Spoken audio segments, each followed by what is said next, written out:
everybody, this is Daniel Seedorf at East West Farm, and so it's a beautiful Friday afternoon.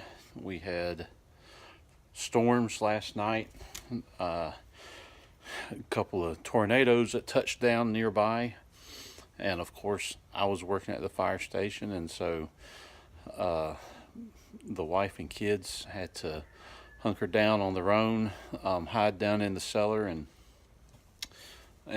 ride it out. Thankfully, everyone's okay, no damage. So the reason for me standing out here with the sun blinding me, so you can't see my face thanks to the bill of my hat, but it's all about that thing. That power meter is what I'm talking about now. Our power bill has been eating us alive. The power company that we have is notoriously one of the has some of the highest rates around. And at our previous location, when we lived in Georgia, the EMC worked with their customers to help budget their billing, meaning they would take an average of what your power consumption was year round, and then that's what you paid, instead of having a few bearable months in the spring and fall, but then summer and winter killed you. We are all electric. Every appliance that we have is electric, and we don't have natural gas available to us. We do have a propane tank, but propane really isn't very cheap.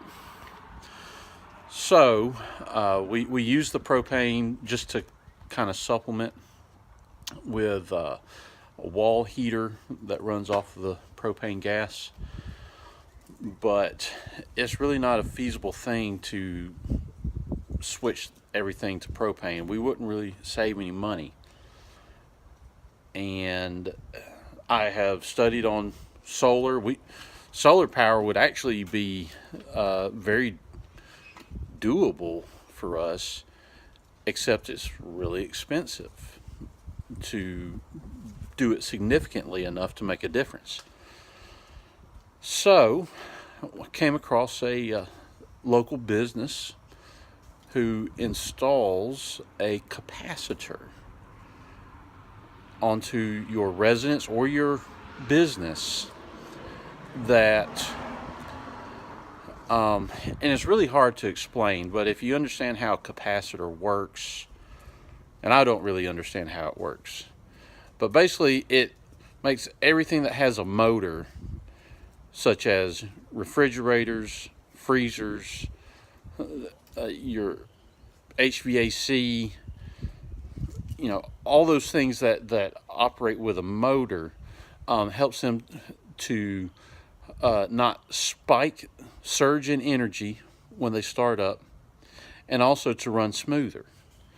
So we have several freezers and refrigerators for obvious reasons. That we also use a pump for driving our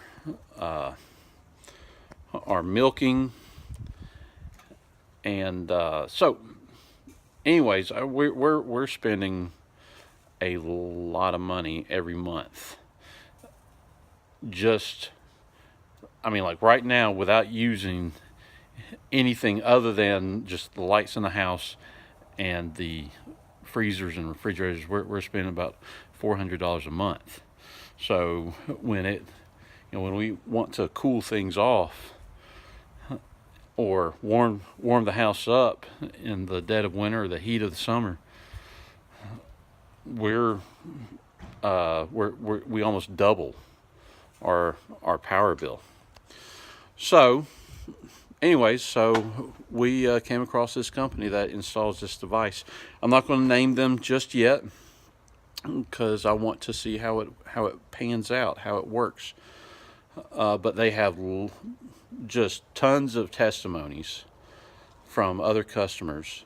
They guarantee at least 20% savings, but they have people who report 50% or more even. So we shall see. And if this is the case, then I really don't see why this doesn't gain in popularity, not only for the savings in dollars spent, but also reducing the amount of electricity used. Because around here and all over the Southeast, the most sustainable form of electricity comes from hydropower, which it's argued just how sustainable that is, but damming up rivers and running hydroelectric generators. But most of it is coal powered. So if you're really interested in reducing the amount of electricity that you use that comes from burning coal, this might be something you'd be interested in. Not to mention saving a significant amount of money. So anyways, I'm smoking some meat over here and I hear my timer going off, and so I need to go and check the temperature and everything. So check back with me and we'll see how the power savings go. See you next time.